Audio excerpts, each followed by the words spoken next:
بہت ہی کم عرصے میں اس کے تعلقات اس دور کے ٹاپ 10 گروہ کے ساتھ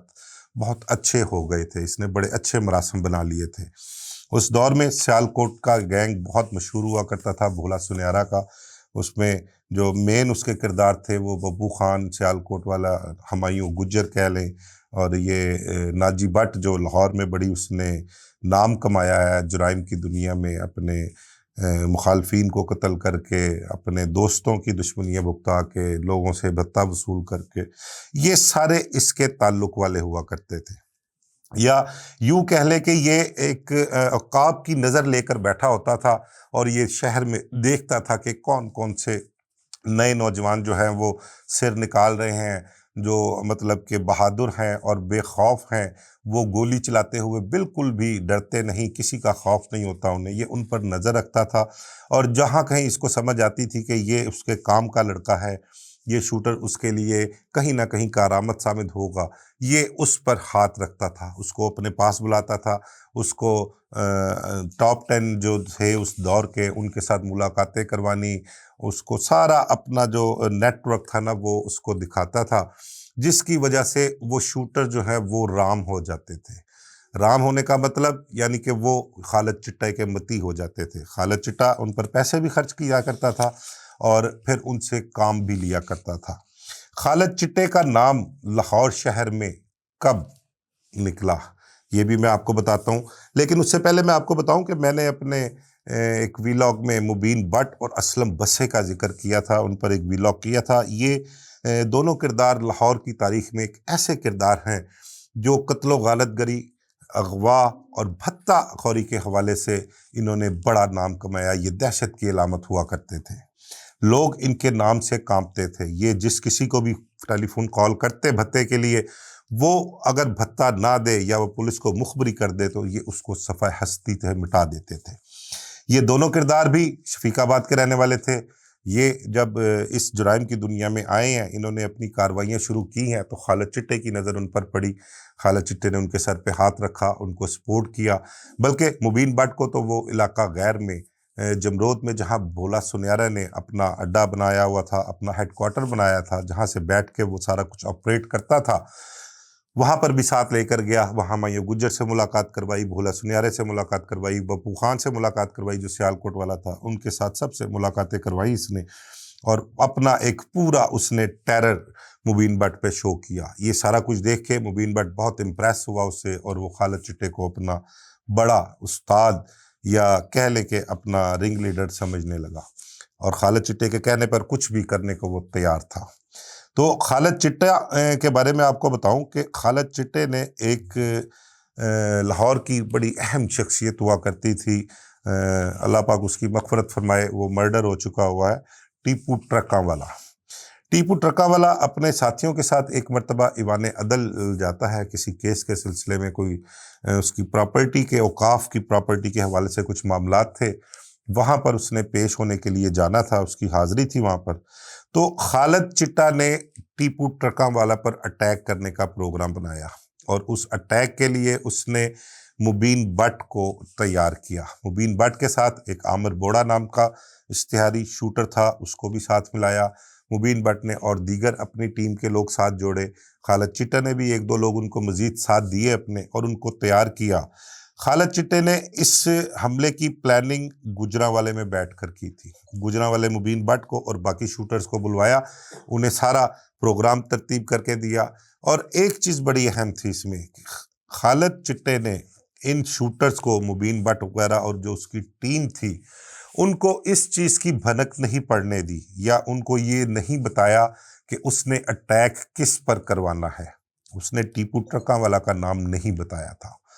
یہ تو ان کو تب پتہ لگا جب وہ اٹیک کر چکے تھے، جب یہ واقعہ رونما ہو چکا تھا۔ خیر، وہاں پر ایوان عدل میں جب ٹیپو ٹرکاں والا وہاں پر جاتا ہے اپنے ساتھیوں گن مینوں کے ساتھ، تو مبین بٹ وغیرہ جو وہاں پر پہلے سے ہی فیلڈنگ لگا کر موجود تھے، فیلڈنگ لگائی ہوئی تھی انہوں نے، اور وہ انتظار میں تھے۔ جیسے ہی ٹیپو ٹرکاں والا وہاں پر ایوان عدل کی حدود میں داخل ہوتا ہے، گاڑیوں پر وہاں پہنچتا ہے، تو خالد چٹہ مبین بٹ کو فون کے ذریعے اطلاع کرتا ہے کہ ٹارگٹ وہاں پر پہنچ گیا ہے اور فلاں گاڑی ہے اس میں بیٹھے ہوئے یہ لوگ۔ تو مبین بٹ پہلے سے تیار تھے، وہ تو اپنا گھات لگا کر بیٹھے ہوئے تھے۔ وہ جیسے ہی انہیں ان کی مطلوبہ گاڑیاں وہاں پر پہنچی تو انہوں نے وہاں پر اندھا دھند فائرنگ کر دی۔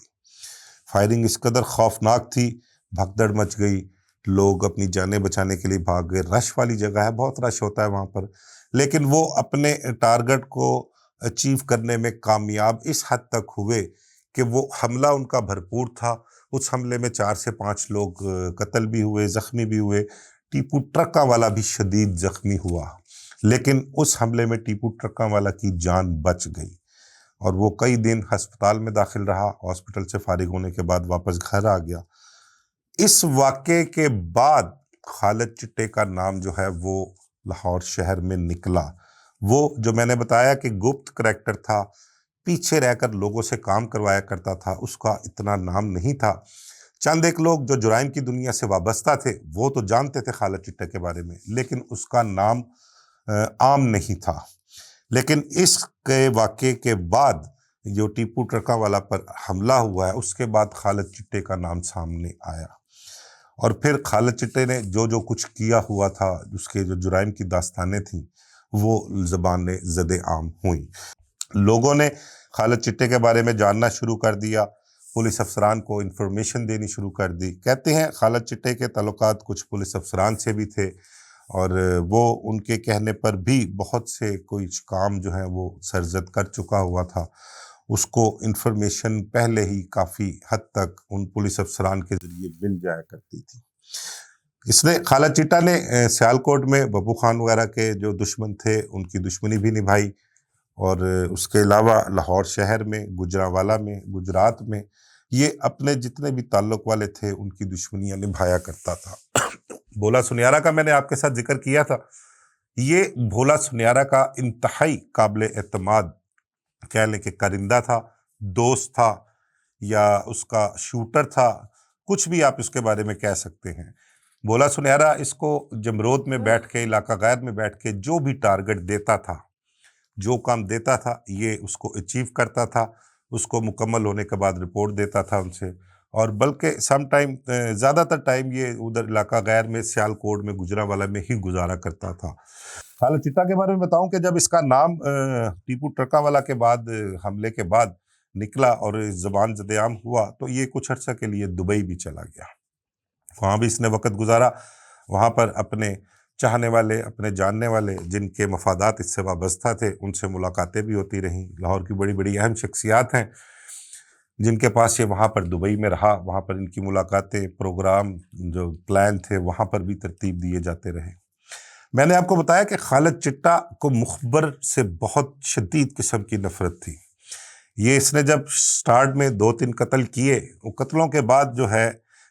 اس کی ایکٹیویٹیز جو تھیں وہ کافی مشکوک ہوا کرتی تھیں۔ پولیس والوں نے اس پر نظر رکھی ہوئی تھی، اور اپنے پرائیویٹ بندے جو ہیں اس کی مخبری کے لیے کہ اس کی ایکٹیویٹیز کیا ہیں، کن سے ملتا ہے، اور آیا کہ یہ کچھ جرائم میں ملوث ہے مزید، اس حوالے سے جو مخبر انہوں نے اپنا اس کے پیچھے لگائے ہوئے تھے وہ بھی اپنا کام کر رہے تھے اور پولیس کو مستقل مخبریاں دے رہے تھے۔ میں آپ کو بتاؤں کہ ایک اس کا دوست ہوا کرتا تھا، کاکے خاں کہتے تھے میرے خیال اس کو، کاکا نامی ایک دوست تھا اس کا، اس نے پولیس والوں کو اس کی مخبری کی تھی۔ اس مخبری کے بارے میں آپ کو بتاؤں کہ اس نے جب پتہ لگا کہ کاکے خان نے اس کی مخبری کی ہے تو یہ اپنا اس کے پیچھے چڑھ گیا، اس نے پتہ لگایا، اس سے پوچھا، بلکہ اس کو پکڑ کے بھی لے آیا۔ تو اس نے کہا کہ میں نے تمہاری مخبری نہیں کی تھی، مخبری میں نے کسی اور کی تھی۔ وہ کوئی اس کا دوست تھا خالد چٹے کا، جس نے سیالکوٹ میں ببو خان کے مخالفین کو قتل کیا تھا، اس کے بارے میں مخبری کی تھی۔ بہرحال اس کو مخبروں سے شدید نفرت تھی، اس نے اس کو قتل کر دیا، اور اس کے بعد اس کی لاش کو بھی کہیں پھینک دیا۔ جو اس نے پہلے مخبر کو قتل کیا تھا، وہ اس نے جب اس کی مخبری کر کے اس کو پکڑوایا تھا، اس مخبر کے بارے میں آپ کو بتاؤں کہ اس نے اس کو بلوا کر اس کے سر میں گولی ماری. گولی مارنے کے بعد اس نے اپنے ساتھی کو بھیجا کہ کسائی کی دکان پہ، وہاں سے وہ ٹوکا اور چھری جو کچھ بھی ہوتی ہے، مڈی شڈی، وہ ساری منگوا کے اس نے اس کی لاش کے ٹوٹے کر کے ایک پک اپ میں ڈال کے اور اس کو دریا برد کروا دیا تھا. یہ مخبروں سے اتنی نفرت کیا کرتا تھا. خالد چٹے کے بارے میں آپ کو بتاؤں کہ یہ کئی مرتبہ گرفتار ہو چکا ہے، لیکن اس وقت شاید اس کا نام اتنا باہر نہیں تھا، اس کی جرائم کی داستانیں لوگوں کو نہیں پتہ تھیں. لیکن یہ جب 3-4 قتلوں کے بعد باہر آیا ہے تو اس نے پھر اخیر ہی کر دی. جتنے پنجاب کے اپنا مشہور و معروف جرائم پیشہ لوگ تھے، ان کے ساتھ اس نے تعلقات بنائے، ان کی دشمنیاں نبھائیں، اپنی دشمنیاں نبھائیں، لوگوں سے پیسے لے کر ان کے دشمنداروں کو قتل کروایا. اس نے بہت سارے قتل ہیں. اب اس کے قتلوں کی میں آپ کو ڈیٹیل کیا بتاؤں کہ آپ سیالکوٹ میں لے لیں، گجرانوالہ میں لے لیں، لاہور میں لے لیں. اب ان قتلوں کے ایسے بھی بے شمار افراد قتل ہو چکے ہیں جن کی ایف آئی آر میں خالد چٹے کا تذکرہ تک نہیں ہے. کسی کو پتہ تک نہیں ہے کہ یہ قتل جو ہیں وہ خالد چٹے نے کروائے ہیں. لاہور شہر کے جتنے بھی میں آپ کو لوگ بتا دوں کہ جرائم کی دنیا میں جو بدماشی میں قدم رکھتے ہیں، جو ڈیرے دار ہیں، جو بدماش ہیں، ان کے ساتھ اس کے تعلقات بہت اچھے ہوا کرتے تھے اور وہ بھی اس کو استعمال کیا کرتے تھے اور اس سے جہاں جہاں ضرورت ہوتی تھی اس کو یا اس کے شوٹرز کے ذریعے وہ اپنے کام سر انجام دلوایا کرتے تھے. شوٹرز کی بات میں آپ سے کروں تو اس کے پاس ایک بہت بڑی فوج تھی شوٹرز کی، بڑا ایک لمبی لائن تھی شوٹرز کی. اس کو کمی نہیں تھی، یہ کہیں کسی کو بھی کچھ بھی اپنا پیسے دے کر کہیں لاہور شہر کیا لاہور سے باہر کہیں بھی یہ کوئی واردات کروا دیا کرتا تھا. تو میں نے آپ کو بتایا کہ لاہور شہر میں جو ہے نا یہ ایک یونیورسٹی کے طور پر جانا جاتا تھا کہ یہ یونیورسٹی کی مانند ہے کہ کوئی بھی اگر جرائم کی دنیا میں کسی نے قدم رکھا ہے، کوئی نوجوان لڑکا ہے، بہادر ہے، لاچک ہے، اس کو خوف نہیں کسی کا، یہ فوراً اس کو کیپچر کر لیتا تھا. اس کی کوشش ہوتی تھی کسی نہ کسی طریقے سے اس کو اپنے پاس بلا کر اور اس جرائم کی دنیا میں جتنا بھی اس کو وہ کوشش کرتا تھا شیشے میں اتارنے کی، اس کے لیے وہ بڑے بڑے اشتہاریوں سے اس کی ملاقات کرواتا تھا، اسلحہ دکھاتا تھا انہیں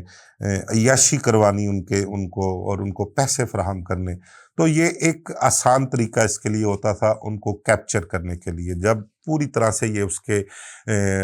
کہتے ہیں کہ قابو کر لیتا تھا تو انہیں اس کو اندازہ ہو جاتا تھا کہ اب یہ کہیں نہیں جاتا، تو پھر وہ اپنی ٹیم ایسے ہی کھلی شہر میں چھوڑ دیتا تھا اور جب جہاں جس کا دل کیا وہاں پر اس نے ان سے فائرنگ کروائی، قتل کروایا، اغوا کروایا، کسی کو دھمکی دلوانی وہ کروایا. یہ سارا کچھ چلتا رہا. اس کا جب اس کے تعلقات تو میں نے آپ کو بتائے ہیں کہ اس کے ساتھی ایک منع خان، کاؤ بٹ، خالد نانی والا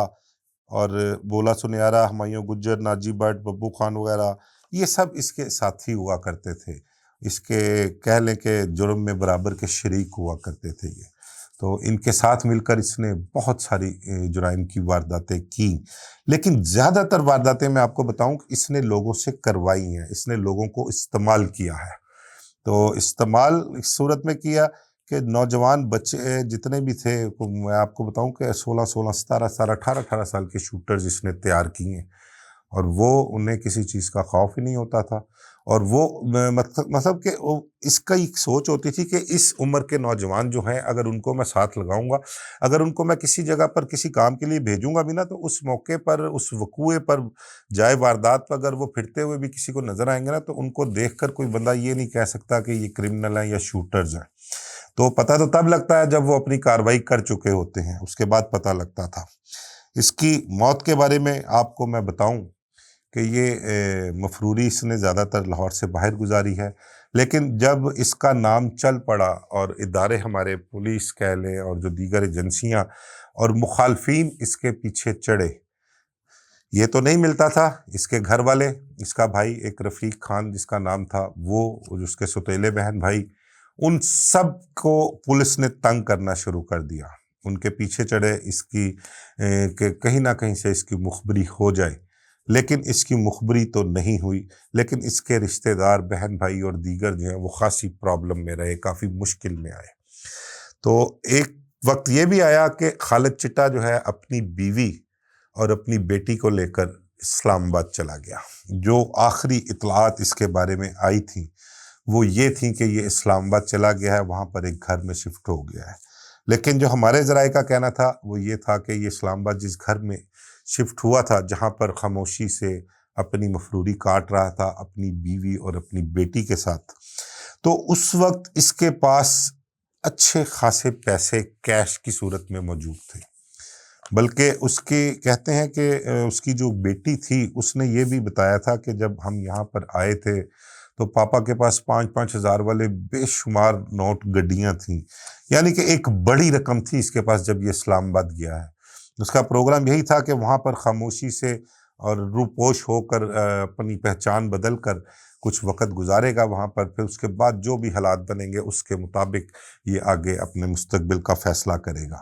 تو وہاں پر یہ کچھ عرصہ رہا، اور پھر ایک دن ہمیں اطلاع آتی ہے کہ اسلام آباد کے ایک گھر میں خالد چٹا اور اس کی بیوی کی لاشیں پائی گئی ہیں۔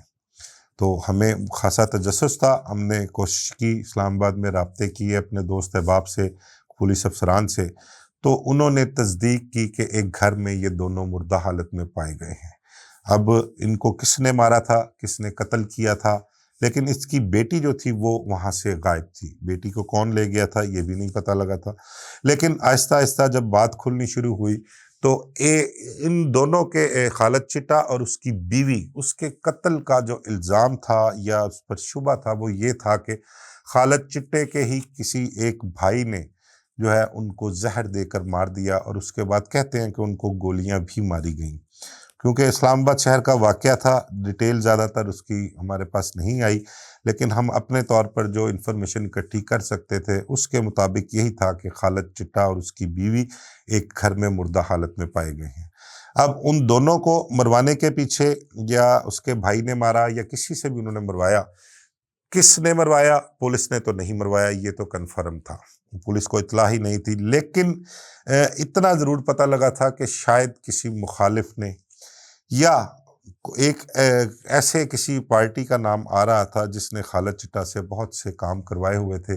اور ان کو یہ تھا کہ اب خالد چٹا کے گرد گھیرا بہت تنگ ہو چکا ہوا ہے اور اس کے پیچھے پولیس اور دیگر ادارے چڑھے ہوئے ہیں، وہ کسی وقت کہیں بھی پولیس کے قابو آ سکتا ہے، اور اگر وہ قابو آ جائے گا تو اس کے بعد لاہور شہر میں جو کچھ بھی انہوں نے یا لاہور سے باہر خالد چٹے کے ذریعے کروایا ہے، اپنے مخالفین کے خلاف جو کارروائیاں کروائی ہیں اور جو خوفناک وارداتیں وہ سر انجام دے چکا تھا، وہ ساری کھل کر سامنے آ جائیں گی، اور ان سب کو یہ جو بااثر شخصیات تھی جنہوں نے سب کچھ کروایا تھا انہیں بھی اس کو فیس کرنا پڑے گا، ان مقدمات میں، ان قتلوں میں، ان وارداتوں میں ان کو نامزد کیا جائے گا اور ان کے لیے بڑی پرابلم ہوگی۔ تو اس کی موت کے بارے میں بس آج تک جو ہے نا وہ پرسرار ہی ہے، کوئی چیز کھل کر سامنے نہیں آ سکی، آج تک کسی نے